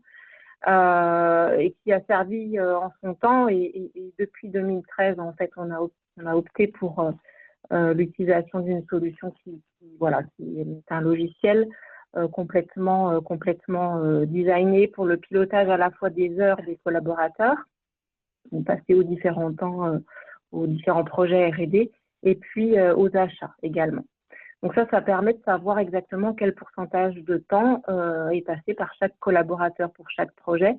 Et donc, au-delà de la constitution du dossier financier pour l'administration fiscale, c'est aussi un outil très intéressant dans nos domaines qui sont parfois à la frontière du service et de la R&D interne. Donc, je gère mensuellement et annuellement la collecte de ces heures de temps qu'on valide ensemble. Mais c'est vraiment très utile parce que ça permet de collecter des informations au quotidien, et ça c'est des preuves qu'on peut opposer facilement à l'administration fiscale en cas de contrôle, et puis c'est aussi très sécurisant pour le dirigeant en fait. Donc vraiment je recommande ces outils-là. Tu as une particularité comme quand même pas mal de startups, mais toi j'ai presque envie de dire c'est 100% de ton activité. C'est que tu as tes propres programmes de recherche-développement en interne, mais ton volant d'activité, c'est des entreprises, des laboratoires qui viennent sous-traiter des travaux chez toi. Bien, pour tes compétences particulières. Comment tu arrives à faire la distinction entre les heures que vont passer les gens sur le programme de R&D interne et les heures de R&D que tu vas facturer à une entreprise pharmaceutique, par exemple, parce que des fois, la frontière est assez fine entre les deux. On travaille souvent, parfois de manière concomitante, on fait notre propre travail de recherche interne, mais qui va être utile en définitive sur des activités qui vont être ensuite facturées à un client. Et comment on fait la différence dans ton système de collecte de données? Alors effectivement, c'est un point majeur, puisque ça c'est évalué chaque année. Chaque année, on revoit exactement la liste des projets qui sont mis en place dans l'entreprise. Donc pour tout ce qui concerne la R&D interne, à strictement parler, les choses sont relativement faciles. On a dans ce fameux outil, ce logiciel de collecte, on a identifié l'ensemble des projets, et puis dans ces projets, on a fait des sous-parties en fait qui sont de l'ordre soit effectivement de la R&D interne, soit de la prestation à proprement parler.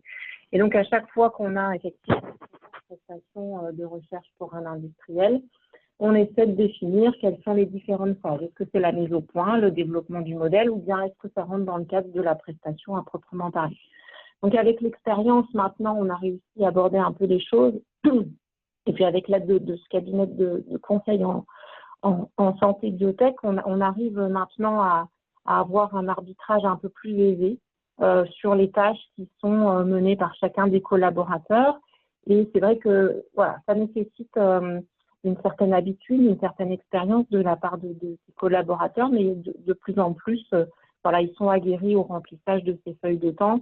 Et quand la question se pose sur est-ce que, à ton avis, c'est attribuable au CIR ou pas, eh bien, on en parle. Et voilà, on fait des points d'étape assez régulièrement dans l'année. Tu leur demandes donc de saisir leur temps de manière régulière. C'est une activité, nous, qu'on connaît bien dans nos cabinets comptables et dans beaucoup d'activités de prestataires de services. C'est perçu comment chez les salariés? Parce que bon, ça peut être perçu comme un flicage, c'est fastidieux, c'est galère, on n'est pas venu pour ça, on est venu pour faire de la recherche, développement sur la paillasse ou sous le microscope. Comment c'est vécu chez toi?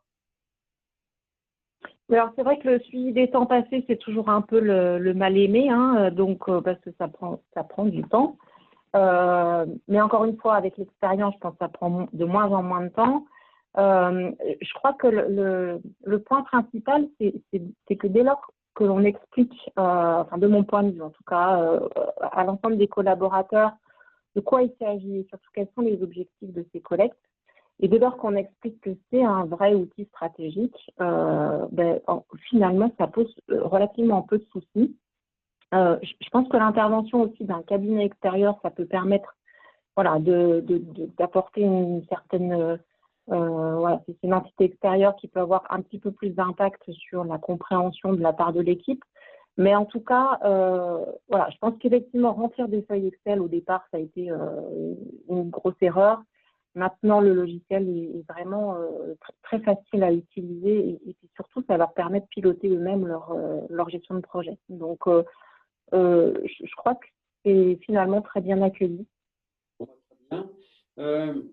Question subsidiaire, je ne sais plus, tu es agréé auprès du ministère de la Recherche, toi?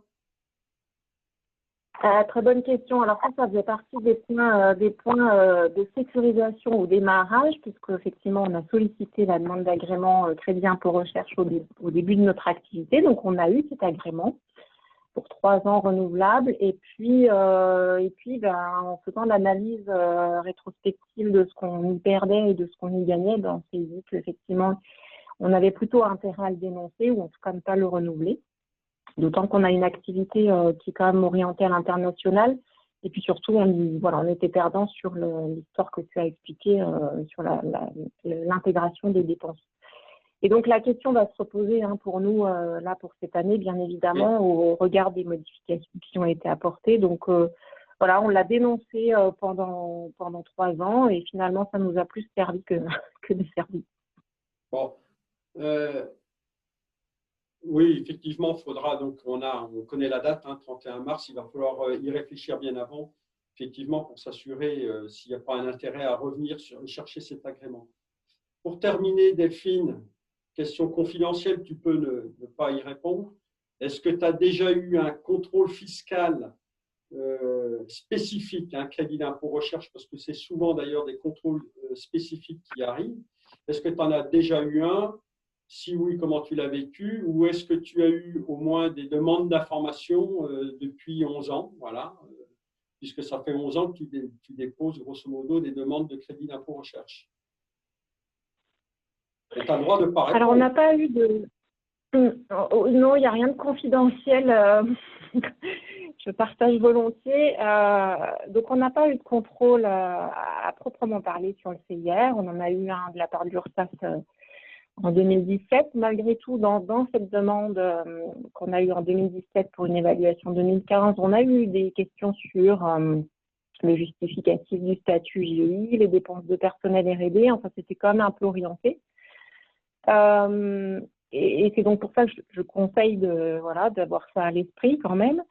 Mais quand même, depuis 2016-2017 environ, on a régulièrement des demandes très précises et récurrentes de la part de l'administration fiscale pour la fourniture de renseignements complémentaires après le dépôt de la demande de remboursement. Et donc, à l'exception de cette année, je crois, on a dû fournir une liste assez conséquente d'informations complémentaires. Donc, on sait maintenant qu'on va nous les demander assez régulièrement, donc on anticipe ça. On les devance même et on envoie quasi systématiquement après le dossier financier, le dossier technique avec l'ensemble des informations qui vont être susceptibles de rassurer la personne qui évalue le remboursement.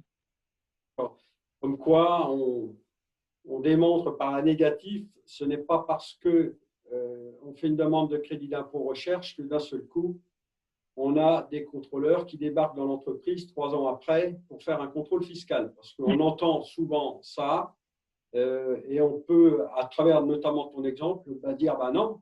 Et moi, j'ai beaucoup d'exemples où il n'y a pas de contrôle fiscal si derrière, effectivement, il n'y a pas d'anomalie, il n'y a pas d'incohérence qui apparaissent dans les demandes et tout se passe très bien. Alors maintenant, ensuite, s'il y a un contrôle, ma foi, regardons pour avoir fait bien les choses avant pour éviter avoir à reverser toute une partie de ce qu'on aura obtenu. Merci Delphine pour ce témoignage. Exactement. Parce qu'il est vraiment pratico-pratique et on voit que ce n'est pas si fastidieux que ça de mettre en place tous les outils de collecte utiles et puis notamment de sécuriser, comme tu l'as dit, le crédit d'impôt recherche, notamment à travers un rescrit. Alors, je vais repasser la main maintenant, moi, en partie en tout cas, à Coralie pour la session des questions-réponses s'il y en a, avant qu'on clôture ce webinaire.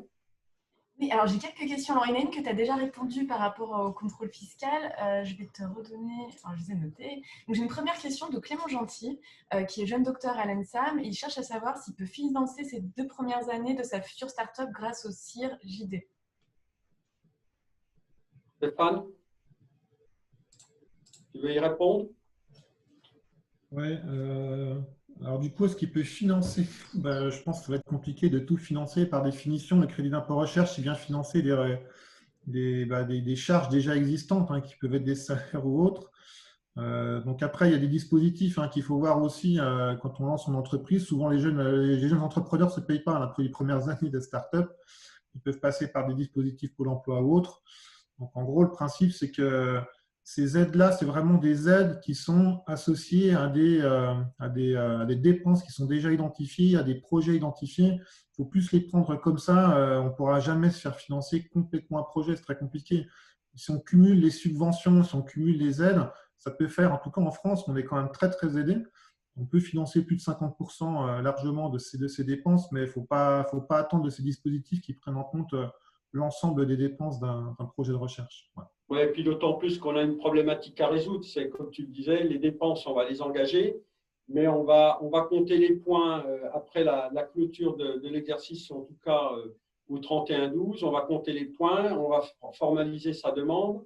On a vu qu'on a des délais plus ou moins longs pour obtenir les sous et en attendant, les dépenses continuent de tourner. Donc, il faut, pour financer sa R&D, compter sur le crédit d'impôt recherche, mais pas que sur le crédit d'impôt recherche. Et là, je renvoie au modèle de financement. On reviendra peut-être sur une masterclass en 2021 avec un focus plus particulier à nouveau sur le financement de l'innovation dans les startups. On en avait abordé, je crois, en 2018, on avait abordé partiellement le sujet. On pourra peut-être revenir plus en détail en 2021 et puis notamment aborder ce cas qui est un cas quand même somme toute assez classique. Non, il faudra aller chercher d'autres sources de financement pour lancer le financement de sa R&D. D'autres questions? Une autre question, c'est une question de Frédéric Voisin, c'est le statut JEI est-il compatible avec le crédit d'impôt recherche et le crédit d'impôt innovation? Stéphane? C'est pareil, effectivement, il y a une petite confusion qui revient assez souvent. Notamment, c'est une question de sémantique. Une jeune entreprise innovante, on peut considérer qu'elle finalement s'associe avec le crédit d'impôt innovation. Or, ce n'est pas le cas. On est vraiment sur des activités de R&D qui sont associées au crédit d'impôt recherche. Donc, en gros, le principe, c'est qu'à partir du moment où vous faites une activité de recherche et développement, vous pouvez potentiellement demander le statut JEI. Alors après, il y a d'autres choses qu'il faut prendre en compte. C'est le montant, le pourcentage des charges associées aux dépenses de R&D. Bon, voilà, il y a d'autres éléments. En gros, le JEI, le statut JEI est plutôt associé aux activités de recherche et développement. Voilà, c'est la base. Et puis après, il y a d'autres éléments qu'il faut regarder plus en détail. Voilà. Alors, j'ai une autre question. On a parlé du crédit d'impôt recherche, mais plus du crédit d'impôt innovation. Quelles sont les modalités associées au crédit d'impôt innovation? Merci. Et c'est de Erwan Allen. Ok. Pourtant, alors, du coup, on n'a peut-être pas été assez pédagogue, mais on avait fait dans le webinaire, il faudra retrouver des éléments associés au crédit d'impôt innovation. Donc, pour rappel, la recherche est vraiment associée au développement de projets qui vont chercher à améliorer les connaissances liées à un domaine, des connaissances techniques, alors que l'innovation, c'est vraiment le développement de biens matériels ou immatériels. Dans ce cas-là, immatériel, ça vous concerne directement, qui vont permettre de développer donc, de nouveaux produits meilleurs que ceux qui existent sur le marché. Donc, on est plus par rapport à une étude de marché. Après, les coûts, le suivi des temps, etc., c'est équivalent. On va faire un suivi à peu près équivalent. C'est simplement en fait l'éligibilité des projets qui sont un peu différents. Donc ça, il faut le regarder au début. Et après, pour le suivi, on retrouve les mêmes méthodologies en fait. Alors, j'ai une autre question. Alors, il existe un modèle proposé par le ministère de l'Enseignement supérieur et de la Recherche. Où peut-on trouver ce modèle CIR? Sur le site. Le modèle, vous allez le trouver sur le site du ministère de la Recherche, très facilement.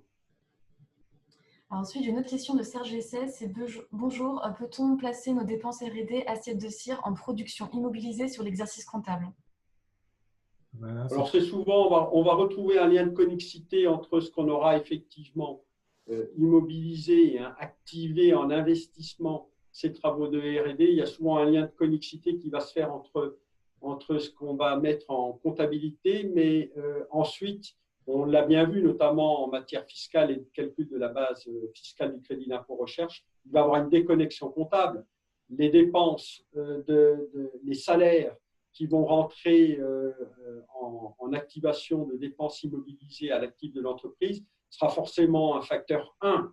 Parce que j'ai dépensé 100 euros, je mets 100 euros de développement à l'actif de mon entreprise. Par contre, on l'a vu, si c'est 100 qui ont été versés sur un salaire de jeune docteur, pour le crédit d'impôt, je vais le retenir pour 2 fois, plus les majorations ensuite de frais de fonctionnement. Donc, il y a un lien de connexité, mais ce n'est pas ensuite les mêmes montants.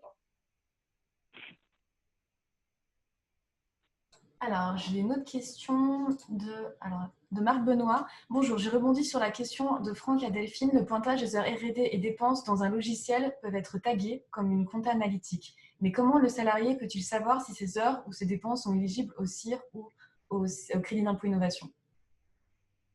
Ça, j'imagine, Delphine, tu peux en parler. Bonjour Marc.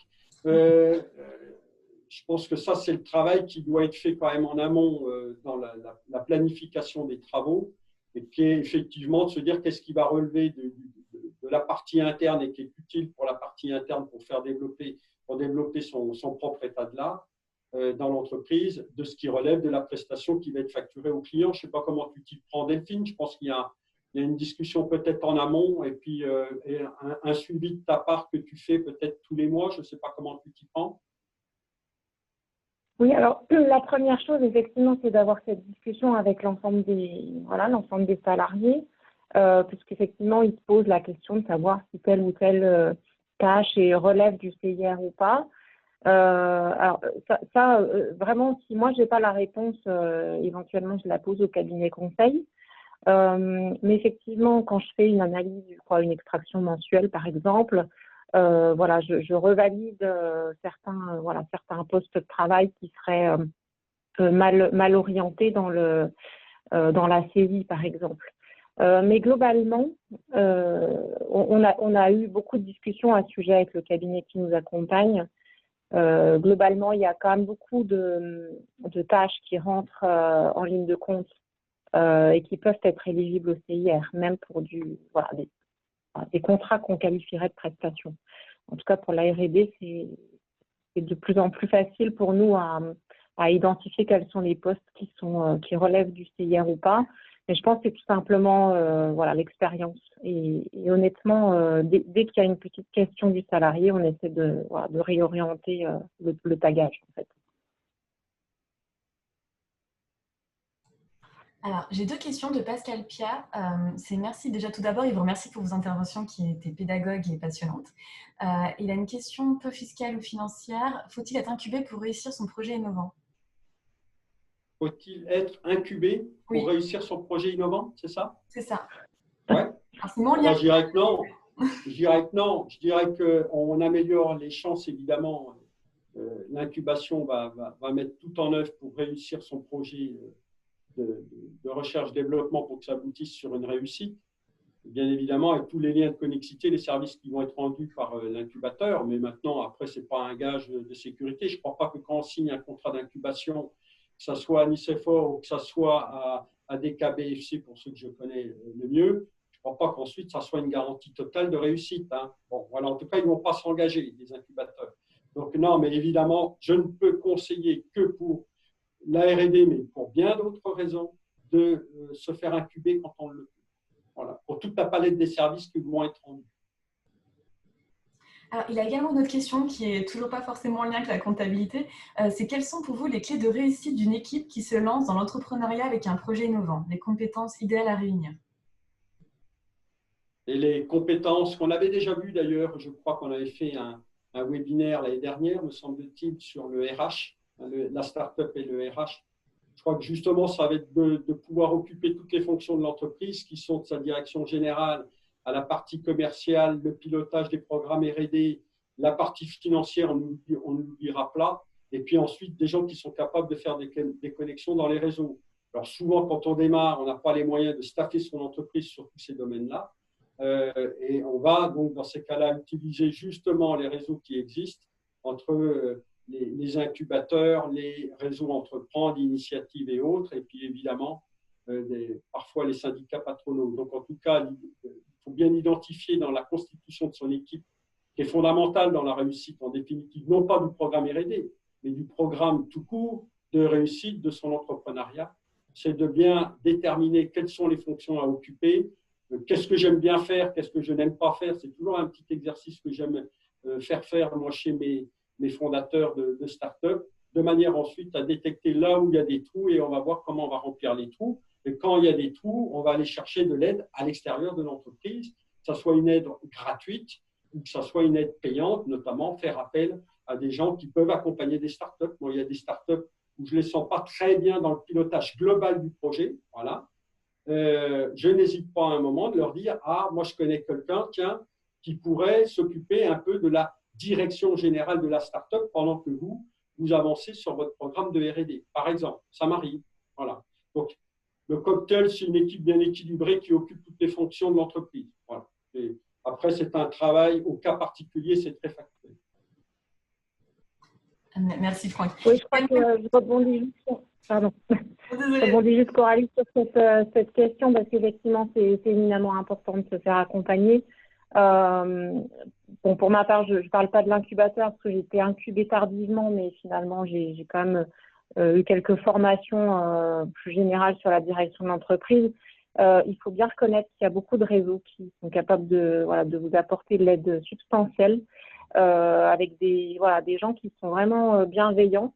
Donc, en Bourgogne en particulier, il y a Réseau Entreprendre, il y a la Chambre de commerce, il y a tout un tas de dispositifs qui existent et qui sont en mesure de vous aider sur certains points particuliers. Et il ne faut pas hésiter à les solliciter, vraiment. Merci. Donc oui, j'ai une question d'un autre spectateur. Il a été évoqué le besoin d'avoir un pilote technique Bac+5 dans l'entreprise pour le crédit d'impôt recherche. Est-ce la même chose pour le JEI et le crédit d'impôt innovation? Oui, alors du coup, est-ce qu'on a parlé de trois choses, CIR, C2I, JEI. Alors, il faut bien juste faire le distinguo, je rappelle, on est vraiment sur les dispositifs fiscaux, crédit d'impôt recherche, crédit d'impôt innovation, et puis un statut spécifique jeune entreprise innovante qui est associé au crédit d'impôt recherche. Voilà, c'est juste pour faire le distinguo. Sur le crédit d'impôt innovation, alors effectivement, en fait, il n'y a pas besoin de pilote à proprement parler. De façon générale, de toute façon, il y a toujours un chef de projet. Mais effectivement, pour le crédit d'impôt innovation, les conditions de diplôme sont beaucoup moins strictes que sur le crédit d'impôt recherche. D'ailleurs, l'assiette en fait, des dépenses de personnel sont plus larges souvent. On va pouvoir reprendre des personnels qui ne sont pas forcément des personnels techniques. Là, on est sur justement une étude de marché, donc potentiellement, on peut reprendre des personnes qui travaillent sur du marketing, etc. Donc, qui vont travailler sur la partie marché. Donc, c'est quand même l'assiette de dépenses est plus large. Après, effectivement, c'est que 20% au lieu de 30% des dépenses. mais par contre, on est quand même beaucoup moins exigeant que sur du crédit d'impôt recherche. Donc oui, de façon générale, il faut quand même un porteur de projet qui va être l'interlocuteur à la fois du cabinet comptable, potentiellement du conseil et des impôts. C'est quand même toujours plus intéressant d'avoir une personne qui a une vision globale du projet, qui peut l'expliciter et le défendre. Après, voilà, c'est moins compliqué en fait de déposer du crédit d'impôt innovation. D'ailleurs, dans certains cas, pour les entreprises qui sont un peu moins structurées en interne, pour lesquelles c'est plus compliqué de justifier le crédit d'impôt recherche, je conseille de s'orienter plutôt vers du crédit d'impôt innovation. Ah, Stéphane, il y a un petit souci de connexion. Enfin, ça grésille un peu. Si tu peux reprendre. Ah, on t'entend. Ouais, à partir de où là, désolé, Là, hein, je vois connexion Internet. C'est bon? Oui, c'est ça. Je pense que c'est midi, ta connexion ne veut plus. Ouais, j'ai l'impression que il neige beaucoup ici. Hein, je suis Oui, si tu peux refaire ta dernière phrase, voilà. Merci. Ouais, non, simplement, je disais, si l'entreprise n'est pas forcément structurée, un crédit d'impôt recherche est plus compliqué, je conseille quand même de déposer un crédit d'impôt innovation qui permet finalement de pouvoir élargir l'assiette finalement des personnes, structurer finalement les démarches. Si, voilà, le crédit d'impôt recherche est quand même plus compliqué à défendre que le crédit d'impôt innovation. Voilà. Donc, c'est le conseil que je donne aux entreprises dans un premier temps. S'ils ne sont vraiment pas sûrs sur la recherche, ils peuvent quand même déposer un crédit d'impôt innovation qui est moins compliqué. J'ai encore une question sur la JEI. Donc, si la JEI n'a aucun salarié, mais un gérant non salarié Bac+5, mais que des sous-traitants, peut-on bénéficier du crédit d'impôt innovation? Alors, on a affaire à une jeune entreprise innovante qui remplit les conditions de la jeune entreprise innovante et moi-même, je suis gérant non salarié, si je comprends bien, donc par exemple d'une SARL. Je pilote mon programme de R&D.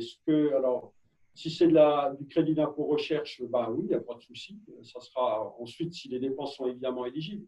Mais je commence à remplir les premières conditions, qui est d'avoir les compétences techniques pour pouvoir piloter un programme de R&D, même si j'en sous-traite tout un pan ensuite dans un laboratoire privé ou public.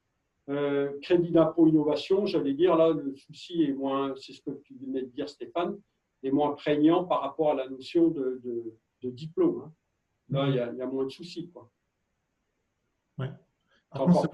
C'est encore plus accessible, c'est ce que je veux dire. Ouais. Après, juste pour compléter, c'est vrai que tu l'avais dit dedans, mais on revient dessus, on peut tout à fait bénéficier à la fois du crédit d'impôt recherche et du crédit d'impôt innovation. Oui. Il n'y a pas de souci là-dessus, c'est fait pour, ça va ensemble. Sur les feuillets fiscaux, on peut déclarer les dépenses de l'une et de l'autre sur le même document. Je faisais un dernier tour, mais non, il n'y a plus de questions, vous avez tout répondu. Eh bien, très bien. Voilà. On est à peu près dans les clous en termes de timing. Donc, ce webinaire sera en replay.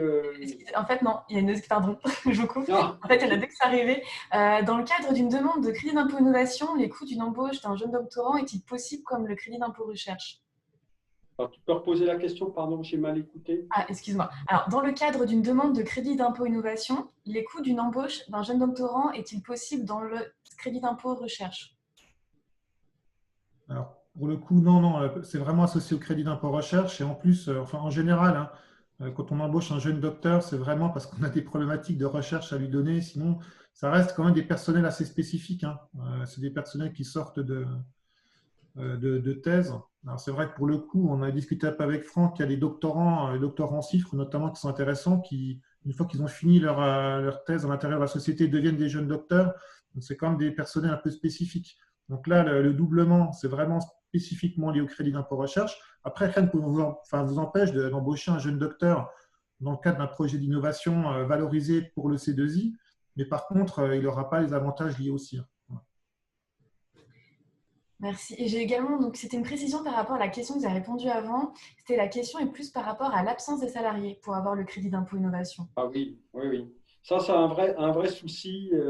C'est le danger de ne pas avoir ni les compétences requises, ni de salariés en interne qui ont ces compétences pour mettre en place un programme de R&D éligible au crédit d'impôt recherche. Hein, j'entends bien, parce qu'après, vous faites bien ce que vous voulez. Mais éligible au crédit d'impôt recherche à partir du moment où j'ai aucune compétence et aucune équipe interne pour pouvoir le faire. là, il y a un véritable danger. Alors, en principe, ça ne va pas fonctionner. Donc, raison de plus, Stéphane, je parle sous ton contrôle, raison de plus pour faire, évidemment, un rescrit crédit d'impôt recherche, tout particulièrement pour s'assurer que, en fin de compte, on sera bien éligible. Mais enfin, ça va être compliqué. Ça va être compliqué. C'est ça parce qu'il reprécise, en fait, il met autrement dit une GIE. GEI, hein. Alors, je vais y arriver. Excusez-moi. Une GEI sans salarié est éligible via la sous-traitance.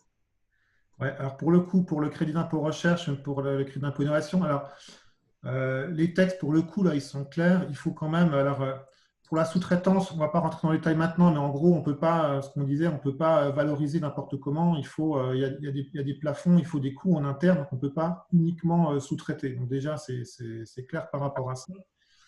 Ensuite, si on est JEI, par définition, on fait de la recherche. Si vous ne faites pas de R&D, vous n'êtes pas JEI. Il faut être clair par rapport à ça. Et ensuite, il faut regarder les avantages fiscaux et sociaux qui sont associés à la JEI. Si vous n'avez pas de salarié, ben, l'intérêt est moins intéressant. Si vous faites effectivement, si vous avez de l'IS et que vous voulez bénéficier des déductions d'IS la première année, il faut regarder un peu en détail. Là, c'est compliqué aujourd'hui de répondre à une question comme celle-là sans rentrer dans le détail parce que c'est trop… Voilà, c'est trop spécifique là, il faut vraiment rentrer dans le détail de la question. Enfin, moi, je ne m'avancerai pas aujourd'hui sur un webinaire comme ça pour répondre sans rentrer voilà, Oui, on est d'accord. C'est toutes les limites de l'exercice.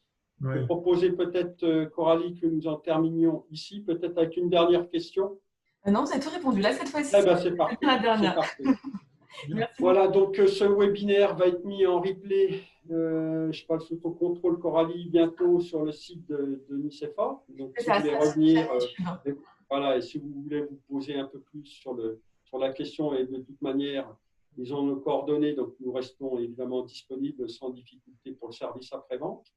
Je laisse la main. Alors d'abord, merci Delphine pour ton intervention. Merci à vous. Voilà, merci Stéphane pour cette co-animation effectivement qui a été précise sur certains points. Il y a d'autres points qui débordent presque parfois sur une consultation ensuite individuelle. Et là, c'est plus le mode webinaire qui convient. Coralie, les prochaines dates de masterclass ne sont pas encore arrêtées, mais ça figurera prochainement sur le site internet. On va bientôt. Alors, on aura un rendez-vous. Alors, ça sera. On a élargi la thématique de la masterclass entrepreneuriale. Le prochain en janvier sera sur prospecter sur LinkedIn. Donc, vous recevrez. C'est pour ça que si ce n'est pas le cas, inscrivez-vous bien sur notre newsletter et puis suivez-nous sur les réseaux sociaux. Vous verrez les prochains rendez-vous et les autres que l'on proposera aussi avec Franck de Capec. Et merci aux intervenants. Puis merci à tous. Et je vois les messages positifs dans le chat. Donc, je vois que ça vous a plu. Merci à vous tous également. Eh bien, c'est sympa. Merci beaucoup et puis à bientôt. Bonne fête de fin d'année. Oui, oui. À bientôt. Pas plus de 6 personnes, nous a-t-on dit, autour de la table. Bon, mais je vous souhaite des jolies fêtes et puis à l'année prochaine alors. À bientôt. Bye bye. Ciao. Au revoir. À bientôt.